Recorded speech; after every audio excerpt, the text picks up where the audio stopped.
Good morning, good evening, good afternoon, and remember, context is everything. Media Network founder and CEO John Michael is watching a television show, Twin Peaks, for the 21st time.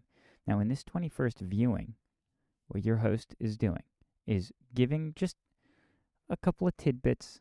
Each sticky note has a timestamp and a event worth noting.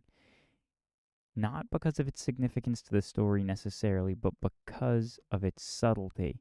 So, for example, the first thing that we'll note is as you're watching the theme song, I'm just realizing this now, having watched the show extensively. I'm just noticing now you have a heavy outline on the letters, right, of a neon green. On the inside is a brown. The whole theme song is brown. Everything's brown. Picks up that shade of brown on the inside of the colors, and so whatever. Brown background in the theme song is just the first thing to note at 1 minute and 24 seconds. Now, as we exit the theme song, I want you to just note the impactitude and the really sensational intro this show has into one of the most intense, if not the most intense scene thus far in terms of here and now in Twin Peaks in the sequence of the investigation. They have a murderer in custody right now. And the way that you're introduced into this episode is with a great deal of tension. A great deal of tension in this echoing, spinning, bizarre introduction sequence, which ends with the camera spinning on Leland Palmer's face here. It's just a great way to introduce the show. So if you watch it again with the intention of, watch the theme song, kind of get into the vibe, as David Lidge recommends, watch with headphones or in a loud room with dark, like with the sound loud, just focusing on the show, and you'll feel that tension overcome the moment from that serene theme song that you all know. At 3 minutes and 55 seconds, absolutely watch this again. Go back and watch it again. Leland Palmer, tears form in his eyes, live on camera.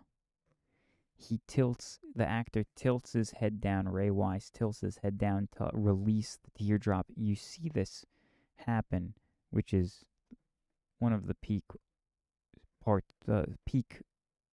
elements of acting. Being able to make yourself cry, and he forms the tear and dumps the tear at the functional moment. This is a sensational scene in terms of acting, and even though he kind of ends with a bit of a, I don't know, it's just really good, but you can't throw this take out no matter what happens after that tear. That tear was perfect. Watch it again. 3 minutes and 55 seconds. At 5 minutes and 11 seconds, a stark change of tone. No man should ever have to bury his own child. Doctor, do you condone murder? And then, that's a really tense thing to say to somebody after a really tense moment of confronting a friend and a fellow townsmember for murder. And then just turn around and you have Andy talking about his impotency and asking to take another test because he flunked his last sperm test, as he says. Just a really interesting change of tone because it goes from really intensely serious to much lighter-hearted like that. The peppy young attendant at the Great Northern, whose name escapes me, at 10 minutes is adding a great deal of energy, of positive energy, of excitement to the show with her talking to Ben Horn. Now, you have a moment here where this goes from very peppy and light situation. Ben Horn's face goes completely serious to a hostage situation here at 10 minutes, which unfurls now. So I suppose I'm just highlighting stark tonal shifts that occur at the beginning of this episode, because they do occur. 14 minutes and 30 seconds. Really one of the more interesting characters that's introduced here in the second season. Hank Jennings really putting the charm on here with his excitement to clean up double R and make it look fancy for the food critic. Really great performance of his pep showing through. And then you can see that he's kind of still plotting when he says the thing about Big Ed. Or maybe he's not plotting. Maybe that's honestly what he thinks. I don't know. But it's a really, just to see more dynamics of that character, I like what he does. You have a little bit of, while we're still here, yellow to red light transition from the pep of Hank Jennings to the newness of this Harold Smith. Now, he's having a picnic inside because he's a shut-in. He doesn't go outside. He can't. The light goes from yellow to red. You go into Harold's house, and what is the meaning of this red and yellow? Yellow to red, no green. I don't know. That's something that is a consideration that I'm having, but I'm starting to develop some theories, and I'll share at the end of this episode here of the Double R Radical Revelations on the Context is Everything Media Network. Please subscribe if you've made it this far. Thank you. Now, my screen is obscured for copyright reasons, but at 18:05,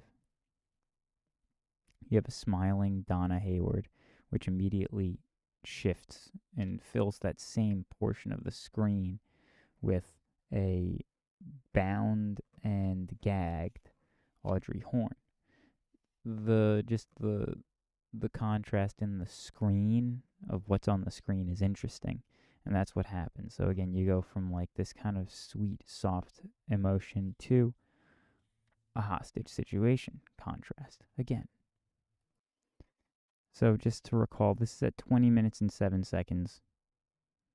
Women hug Pete Martell, and then they turn around to see the camera to show their face. So they're hiding something from him.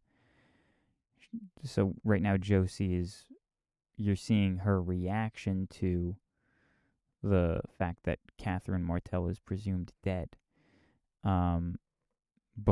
So at the end of the first season, a similar hug is exchanged between Pete and Catherine, wherein Catherine turns to face the camera as she's hugging him, and it's just a similar image that occurred once before, and here it occurs again, so the viewer can see the expression of the person who's hugging Pete and sharing an extra emotion that we're not aware of, that he's not aware of, rather, but we become aware of. For some time here, we're kind of seeing this almost from Audrey's perspective with the blurriness.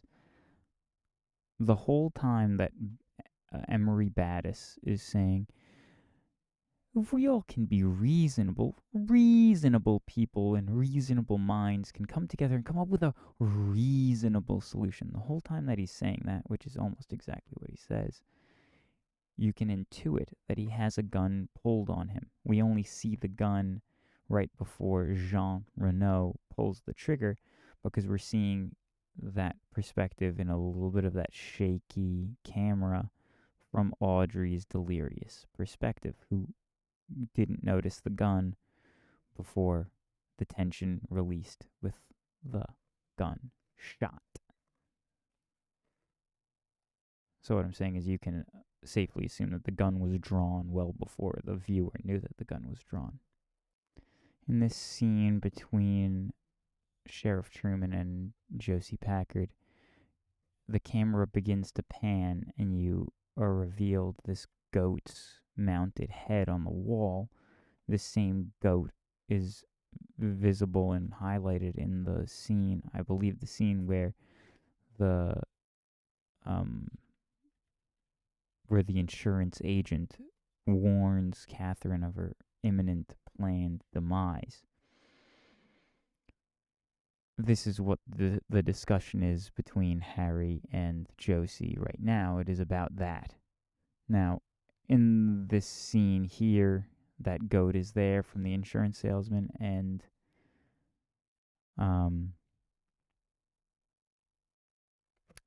a very effective thing happens here when Josie says, "Tear it," to which Harry obliges, to which there are watching eyes looming over top of them through the window, which is a gentleman who we are getting to meet, who have been seeing as a merely watchful eye this entirety of the second season. Now he finally is becoming more prevalent and more engaged in the program. Judge Sternwood enters the fray at 33 minutes and 35 seconds. He's being kind to Lucy, who's having a hard time. He uses the term, what does he use the term? He uses the term, it's a term that I've learned from this that I started to like, because it meant the opposite of what I thought it meant. He calls Lucy, I forgot. Either way, Judge Sternwood, like Agent Cooper, can read body language well, and this is something that Harry says, you guys will get along pretty well. I'm sure you'll have a lot in common. Yeah. If I remember what that thing is that he called Lucy, I'll tell you, but let me think for a second. I'm going to pause. But yeah, so Coop and Sternwood both can read body language because they can read Harry like a book, which apparently, I guess Harry's learning. He's a little bit of an open book. And this brings us just about to the end of our time here, so we'll say goodbye if you're watching Twin Peaks for the first time. If you'd like an extra spoiler of what I'm kind of intuiting is a theory, then stick around because I'm going to start talking about that spoiler in 3, 2, 1. Now I'm going to be spoiling the show. If you're still watching, you've made the decision to spoil the show. The red-yellow light, the yellow light into the red light, I'm starting to think, does it have anything to do with the entering into the Black Lodge? I have to now look at the themes that follow the red light in the show and consider those a little bit more deeply. Because here you clearly enter into Howard's home, and Howard is not doing well. Is Howard one of those archetypes? Is he in the process of being possessed by one of those evil archetypes, demonic archetypes that you see in full representation throughout the show, but most specifically in Fire Walk with Me? Maybe he's the child. He's the child who, I suppose, needs things his way. And he can't have things his way, can he? So he stays at home to maintain control. Now, I don't know that. I'm just guessing, and that's what I thought as I watched it here, because Howard's house is clearly not a healthy place, and I'm just thinking about it. Either way, have a good day. God bless, and goodbye. Twin Peaks, Double R, Radical Revelations, John Michael, Context is Everything Media Network. Please subscribe.